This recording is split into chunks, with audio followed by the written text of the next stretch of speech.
then what you begin to do is you enforce their definitions. So the key for me has been is how do you transcend that dialogue? So that it's not, I don't have a conversation with this system that has packaged and boxed me in a certain way. I've got very little to say to them at this point in my life, to whoever those powerful people are making those decisions. For me, it's more important to keep reimagining who I can be. So I don't care much for those boxes. I don't care much for how I've been classified. And my transformation transcends power, and I don't want to become too. Because in the past we were very angry. We were very we've been left, we've been deserted, we've been betrayed, our friends have died, and we would turn on ourselves and those around us who love us and rage against. I don't rage against anymore. I fight for. I do fight.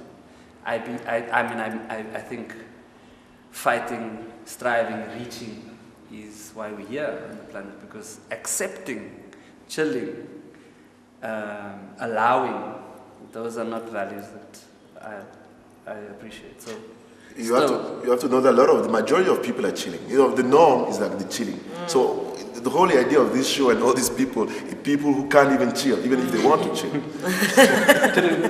No, and you can't chill, because then you're chilling inside of a frame that I didn't design that frame, and I'm not designing frames for others. So, and it's funny because I think activism, agency, it remains a theme in my life, but the nuances change, and I don't think, myself and Chris actually, we fought alongside each other. And if I look back on that being that I was, it wasn't, although it's very romanticized, what we were as activists and combatants. Actually, if I look back on that, I'm not very proud of a lot of the things that I did, and I'm not very proud of what that activism was, because it was stunted, it was narrow, it was dogmatic. We were naive. Yeah, it was in a lot of ways naive. So, I'm happy that I could die in a way, so that other forms, other understandings, higher understandings of activism then emerge.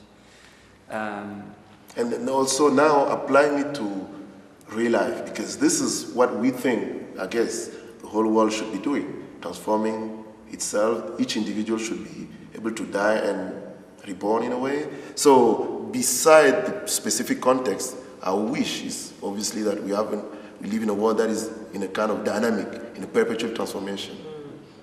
Yeah, and to hold out spaces where people can redefine themselves. And for me, through the work that I do, to kind of point to other ways and to make that work, because the onus is on me to kind of manifest my ideas and my approach to life.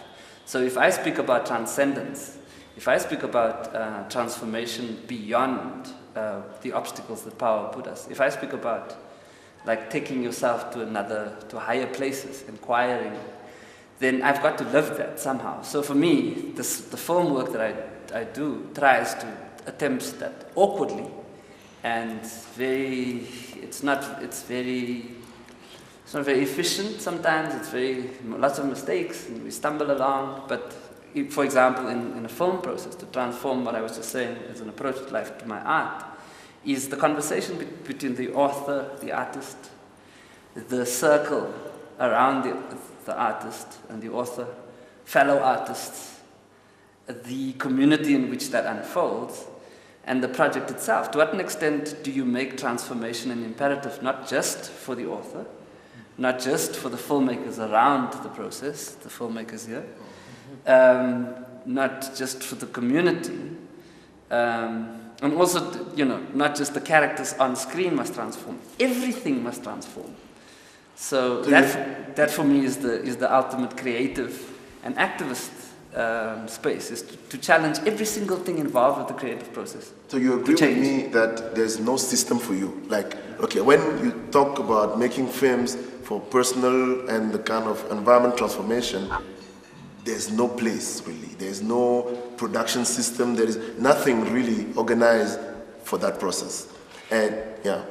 No, power does not acknowledge attempts at transcending power, no, and it may never. But it's there not normal. We shouldn't accept that because you exist, and in addition to this, you actually fought for this country, and at the end of the day, there's no platform, there's no system for you. I just take that example. You know, there's no support, no. Yeah. There's no support. There's no understanding. There's no. It doesn't fit inside any of the frames. There's no way to finance those kind of creative works. There's no way for the broadcaster to say, okay, we support this part of the process. There's no way for, you know, the bureaucracies to rethink and to say, even the NGOs, you know what I mean? Like sometimes those who say they're here to help us, whatever. Even the NGOs can't grasp what you do because you can't translate it into their gobbledygook. So no, there isn't a place for us. But I think it should be the reverse. They should actually be the one adapting to. That's why it's important to actually say that you exist, these people here exist, we exist, and we are really the people this system should be serving. Absolutely, but for me, it's more important that